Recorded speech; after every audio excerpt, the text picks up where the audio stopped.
Hey guys, Metal Jesus here. Now you guys know I love collecting my physical games, but I also have a fairly large collection of digital games over at GOG.com. So for this video, I thought it might be kind of fun to share with you what games I have on that site. Let's take a look.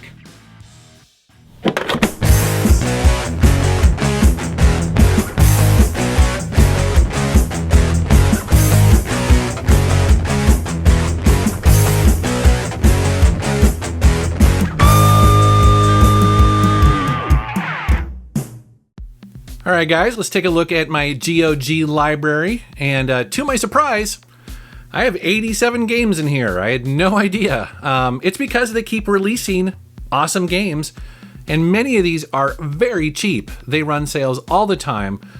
I've mostly paid anywhere from just a couple dollars to usually $5 at the most, and usually that's like a group of games.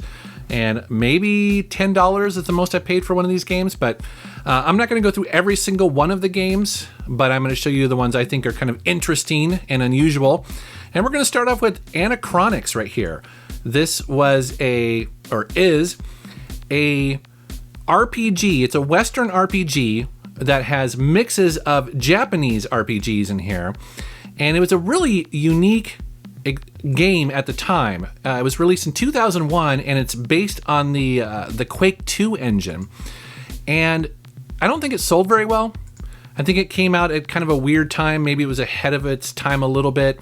But as the decades have gone on, most people now realize that this is a pretty cool RPG. And so when they are running a sale on GOG, I just had to snag it. Here's another game that shows up in a lot of people's libraries. I think GOG gave away a free copy of Beneath a Steel Sky to pretty much everyone. This is a fairly old graphic adventure game that came out in 1994. And I remember at the time it was it was fairly cool, fairly groundbreaking. It's a cyberpunk futuristic adventure game, as you can see. And it seems like it's been ported over to pretty much everything. Like you can play this on, your iPad, and you can play it on, your Android device. It seems like it's everywhere. And so it's cool to have a classic like that. Some other cool games in here. You'll see Betrayal at Krondor and Betrayal in Antara. Now these are RPGs that were made by Dynamics and then published by Sierra. And what makes them kind of interesting and unique is that Sierra and Dynamics at the time weren't really known for hardcore role-playing games, and these were somewhat of an anomaly on the PC. Now, what was really cool about it is that, for one, they were well made. Now, they haven't aged that well, but the other thing that they're kind of known for is that they are associated with Raymond E. Feist, who is he's a fantasy novelist. And these games are part of his series. I believe it's called Rift War. Now, I apologize, I haven't read any of his novels. I'm just somewhat familiar with them. But then he went on and he wrote a novel based on the first game. So these are kind of cool to have in here. Moving on, we have some of my favorites. It's Blood, 1 unit whole blood. So the story with Blood is that these are first-person shooters, and how do you describe this? Basically, it's I believe the first one uses the build engine, which is the same as Duke Nukem.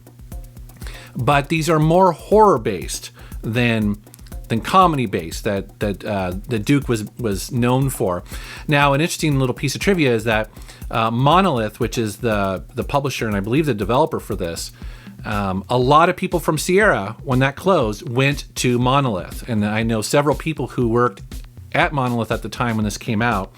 So a little bit of a little bit of a piece of trivia for you there, but a very cool game, and a lot of people remember it fondly. Here's an interesting game called Crusader No Remorse. And the reason why I bought this here is because for one, I didn't have a physical copy for a long time. I just recently got it. These are third-person action shooter games, maybe a little bit of puzzle in here, but at the time in 1995 when the first one was released, this game was beautiful. I mean, just gorgeous SVGA graphics, and they still hold up today. I mean, it still looks great. Now, they ported this over, I believe, to the PlayStation, one of the consoles, and it's not quite as good. Now, to be honest, this series hasn't held up quite that well because it has really funky controls. They're tank controls, and as you know, most people are either love or hate tank controls. What's cool is that they have 2 games, so No Remorse and then also No Regret. Next, you're going to see that I have a bunch of SSI RPGs in this collection, and we're going to start off with Curse of the Azure Bonds. Now, I'm not going to go through all of them, but one of the reasons why I have a lot of these SSI games in my GOG account is, quite honestly, is because these games, when they were originally released, were only on floppy disk. And so those floppy disks are susceptible to basically failing. And so it's nice to have digital versions of these games, that I can basically archive forever. Also, what's really cool, you'll notice here, is that these games were originally made primarily for MS-DOS, but they're Mac and Linux as well. And that's because these run in DOSBox. And so GOG has able to wrap that around and make it work on almost, like I said, most versions of Windows, Macs, and Linux, that's pretty awesome. Also, too, almost all of these come with the manual, reference cards, clue books, also the code wheel, which you'll have to use. Now, I think some of these are actually modified so that they don't need that code wheel, but if they do, it's there. Plus a bunch of bonus stuff like music and things like that, which is pretty awesome. Also, you'll notice here that this file size isn't very big. These were not massive games. And then moving on here is the Dark Sun series. They made 2 of these. These are pretty cool games because they're not using Goldbox engine. These had a very specific look to them, which I actually really like. It's just a little bit more, just something about the graphic design of these games really impressed me at the time. They typically are considered a little bit darker and a little bit more menacing than the other Goldbox games, and so they're kind of neat to have in the collection. I haven't gone back and played them in years, but whenever a sale pops up and it's only for a couple bucks, I'll snag a digital version of it just to have an archive. I do plan on playing Wake of the Ravager at some point because, again, I really dug the series. Next down here, we have Descent 1 and 2. Couple of things to know about this is that for whatever reason, there's no store. So I can't bring up the store for this. So I think what happened was that originally they were released on GOG, but it seems like they perhaps have lost the license. But this is a good example of it's not stopping me from keeping the game. So they still have it in your library and able to re-download and all the goodies and stuff like that. But Descent, if you haven't played this, is just an absolute amazing. The first 2 games for sure were really cool. They're first-person shooters, but they're in 360 degrees because you're in a ship and you're going through mines and stuff like that. It's a really fun series. Yes, every collection does need a copy of Duke Nukem 3D. And again, you'll notice here that the store is gone, the front page of it. So I don't think they have the license for this anymore, but again, it stays in your library, which is really nice. Moving on to Fallout, this is the original. I want to show this game because this has something pretty cool that I really dig. So check it out. It's got a massive manual, which that game was known for. Also has a couple different wallpaper options here, but look at this. This is the Fallout Bible, and it's 205 pages. So this is pretty neat, and it comes with the game. So check this out. It's a massive collection of forum posts and bulletin board posts of pretty much everything that you would ever want to know in regards to Fallout. It's exhaustive. There are, so basically, people, developers and people who are artists were part of the game, sound designers, engineers, all these people who had anything to do with or know anything about the world of Fallout would post. And then this is an archive of all that stuff. And you just get amazing things in here, like sample code. You get things like the history of the world from basically current time until when Fallout, the game actually happened. There is details into the different characters, their motivations, the graphics, the artwork, the role-playing rules behind the scenes. It's kind of crazy. If you are a fan of Fallout and you love digging into the nitty-gritty of it, oh my gosh, this is absolutely amazing to read. I've read most of it, but like I said, it's pretty exhaustive, but it's pretty cool, so I want to kind of highlight that. Moving on here, really quickly, we have a couple more of the SSI games. I believe these were part of a package deal that they ran. You notice here that it says new. Now, that doesn't mean that I bought it new. It actually means it's been updated. So it lets you know if there's a newer version that, say, will run on Windows, or a new version of the Mac OS or something like that, or, you know. So here we go. Here is Interstate 76. And I've talked about this series in the past. Interstate 76 is a car combat game, but it takes place in an alternate 1976. So it's kind of post-apocalyptic, Mad Max. It's a pretty dang cool game. You play a character called Groove Champion. What I remember most about this game is just the amazing soundtrack that this game had. Cool to have this in the collection. By the way, they also have Interstate 82. I don't recommend that game. It just lost a bit of the magic there. Moving on, I do have one of the Jagged Alliance games. I believe this is like a multiplayer focused game. I'm not sure why that ended up in my collection here, but then I also have two of the Lands of Lore games. These were Westwood Studio RPGs that were pretty groundbreaking for the time. Very similar to a lot of games where it's first person dungeon crawler, but it had great graphics, really colorful graphics at the time. I believe Patrick Stewart did the voice of one of the characters. It's been forever. You see here, like, there's some digitized FMV type stuff, but cool to have that in the collection. Moving on here a little bit, like I said, I'm not going to cover every one of them, but I do have Mark of the Ninja.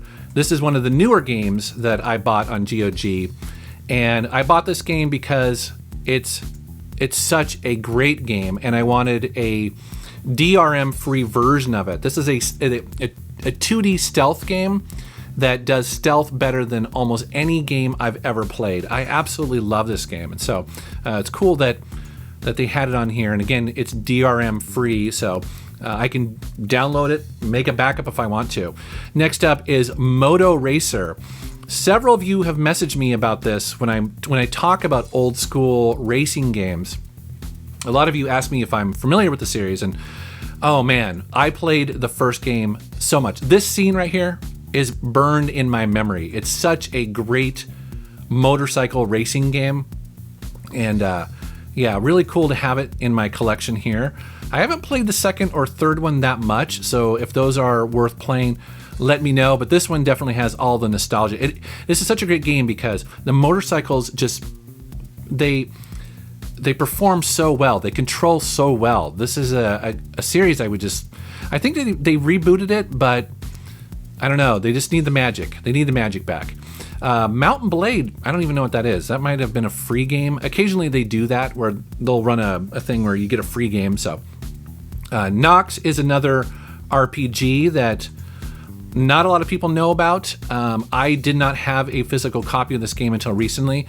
This came out in 2000, and it was pretty much branded kind of a Diablo clone, although that seems to be somewhat unfair because over time, and you can see the rating right here, people love this game, and I haven't played it yet, so I'm looking forward to digging into this. Again, also by Westwood Studios and Electronic Arts, so there you go. So Westwood was the developer and Electronic Arts was probably the publisher, so another cool game for the collection. Here is a little weird anomaly called Outcast, and many of you who are PC gamers at the time will recognize this game because it was a third-person adventure game, but it used voxels instead of polygons. So that's that look right there where it's using voxels for, I believe, most of the graphics. And so that's what kind of gives it that weird melted ice cream look. But very groundbreaking at the time.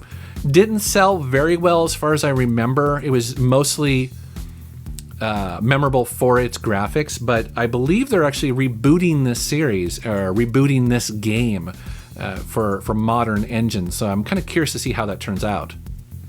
All right, next up is Outlaws, another series that not a lot of people remember. So this was a LucasArts first-person Western shooter. And I believe this is also using the build engine. I could be wrong. It looks like a build engine kind of game. You know, not an amazing game, but how many Westerns, first-person shooters, especially when this came out in 1997, there were none.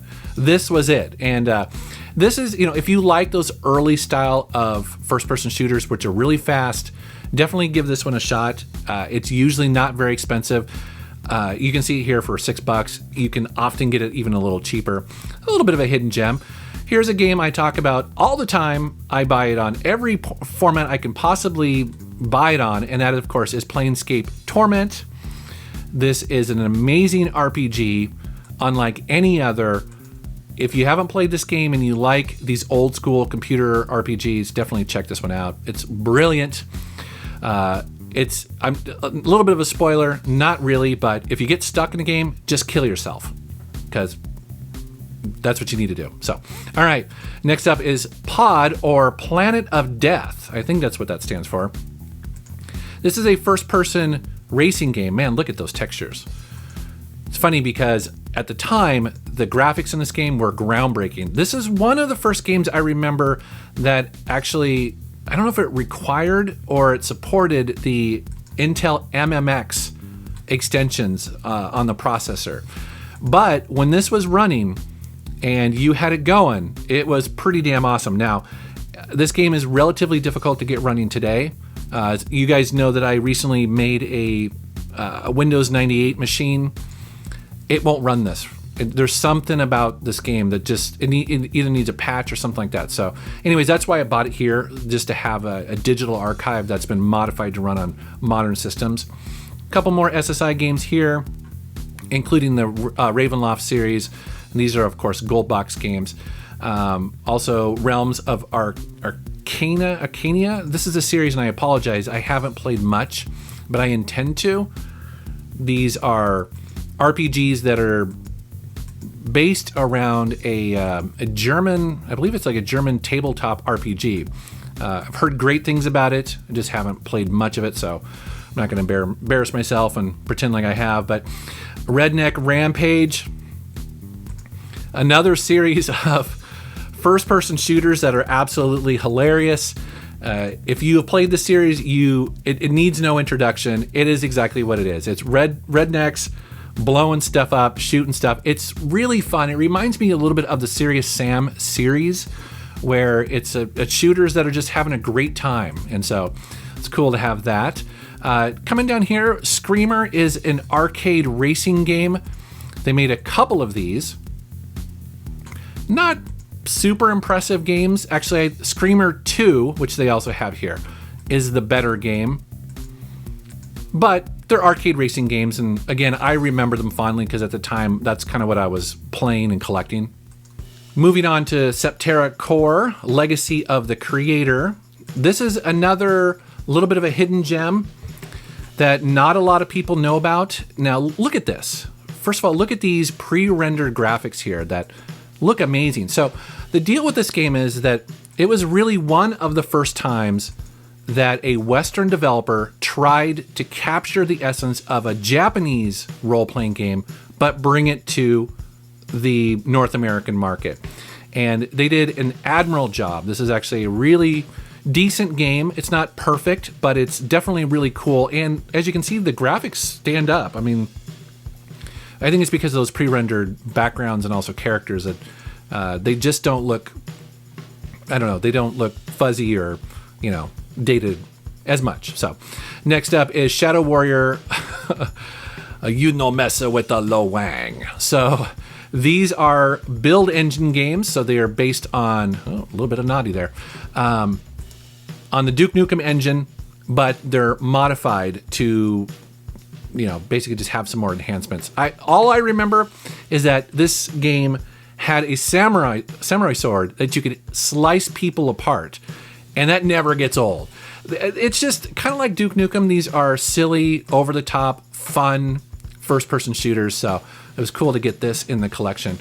Here's another game that not a lot of people talk about, and that is Shogo Mobile Armor Division. So what's cool about this is that this is a first-person shooter, but then at certain levels, it turns into a third-person mech game, and the scale changes. So when you're in first person, of course, you're a normal-sized human, but then you'll turn into a mech, and everything's taller. So you'll see people on the streets. You'll be able to crush cars.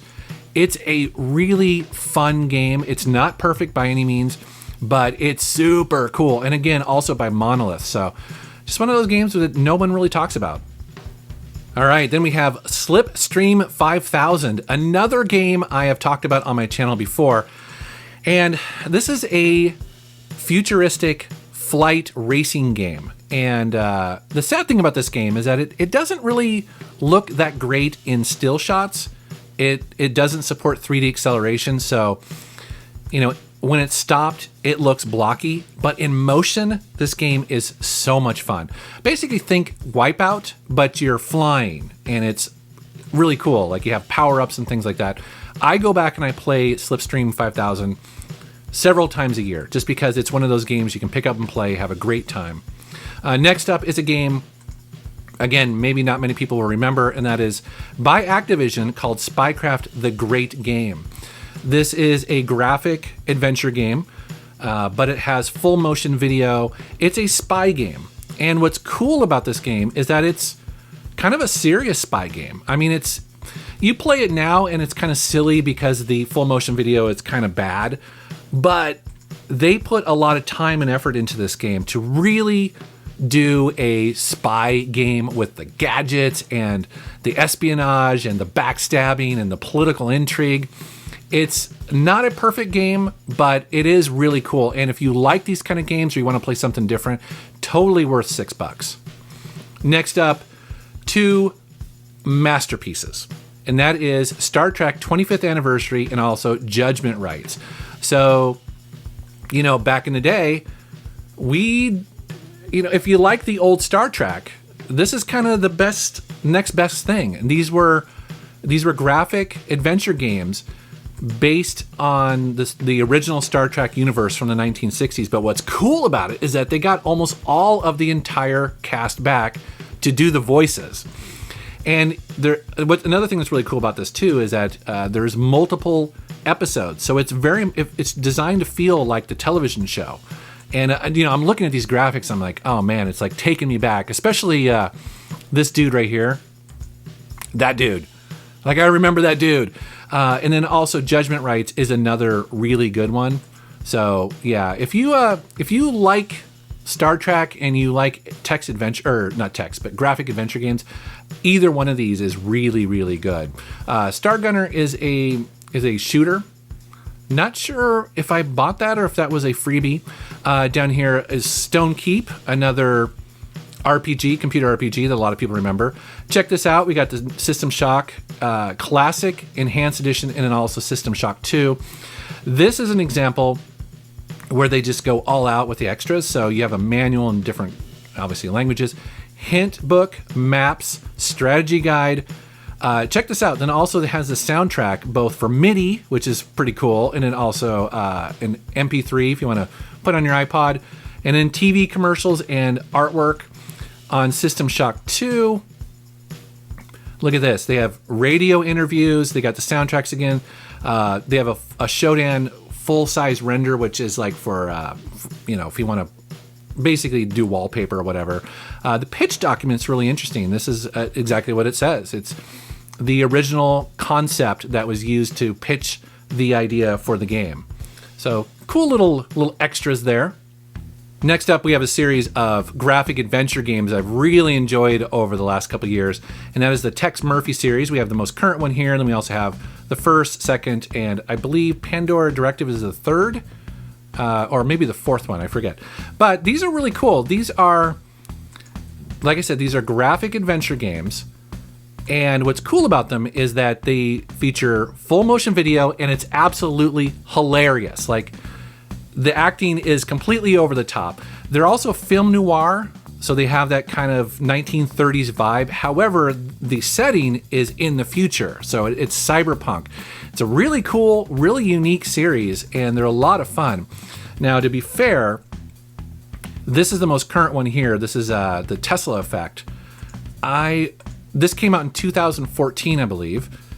Haven't played it yet. I'm ashamed, but I bought it immediately because I was just like, oh my gosh, like I got to play these games. They're really fun. They're very silly, over the top, great bad acting, and yeah, they're classics. Actually, I want to do a video on that series at some point. I just need to, I want to get a physical version of that if they make it. Next up is The Dig. I'm not going to talk too much about that. It's just an adventure game by LucasArts, but also associated with Steven Spielberg. The Witcher Enhanced Edition. This is the most current Torment game. Basically, kind of I don't know if it's a direct sequel to Planescape Torment. A couple of other interesting ones here. Tyrian 2000. This is a really cool shooter. So this is an old school top-down shooter, but it's really well done. This is a really fun game. Came out in 1999, and you'll notice it's free. So this is one of those games that, again, that GOG just every once in a while runs a sale or has a special thing, and they give away free games, which is never a bad thing. And then down here also too, you're going to see I bought a bunch of the Ultimate games. I think I bought almost all of them. Yep, I did. So the reason why I did this is because the Ultimate games are notoriously difficult to get running unless you have the actual hardware. And even if you have the hardware, you still end up making boot discs. And so it's nice to get versions of these games where it's all just packaged together. GOG has just figured it all out. You know, DOSBox is configured to have the correct amount of conventional memory or extended memory or whatever. You don't have to worry about it. It just works. So I pretty much picked up all of those. Also, again, too, it's nice to have digital archives of these games so that I can play them forever. You know, if my physical copies get disk rot or the floppy disks fail for whatever reason, I'm still good to go. I can still play them. Two games here that I've talked about fairly recently are fantastic, and that is Vampire the Masquerade Redemption and also Bloodlines.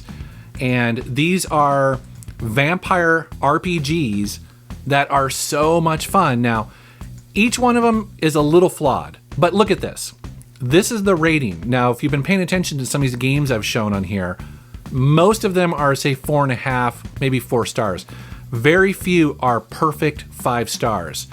And it's because this game, when patched, is one of the most memorable RPGs you can play. I mean that. It's so much fun. And it's an RPG that you can play as you want. You can be crazy. You can be regal. You can be every aspect of a vampire you ever wanted to be.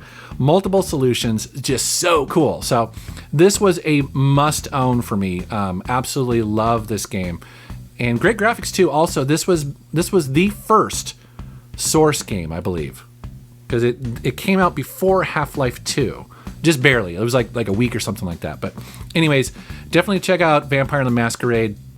Start with Bloodlines, because I think that's technically the better game, but definitely check it out.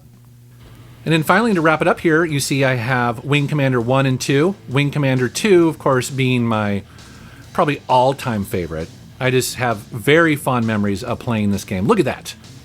The Kilrathi. Look at that artwork. I want a full-size poster of that. It's just beautiful. This game is so like right here. Like I see that, I get all misty-eyed nostalgic, but such a great game. And again, to own Wing Commander 1 and 2. Also, Privateer is great. The third one's great. I don't have the fourth or any of them beyond that, although I think they sell them here. And then finally, to wrap it up, we have Wizardry 6 and 7, and then this is also part of the Ultimate series. So kind of a quick little overview of my GOG library, and it's pretty solid. I feel like I've got a nice mix of the hidden gems in here and some of my favorite games I intend to play a little bit more. I just kind of want to share it with you guys. I hope you enjoyed that, and let me know down in the comments what you guys think of GOG.com. As you can tell, I'm a huge fan. All right, guys, thanks so much for watching. Thank you for subscribing, and take care.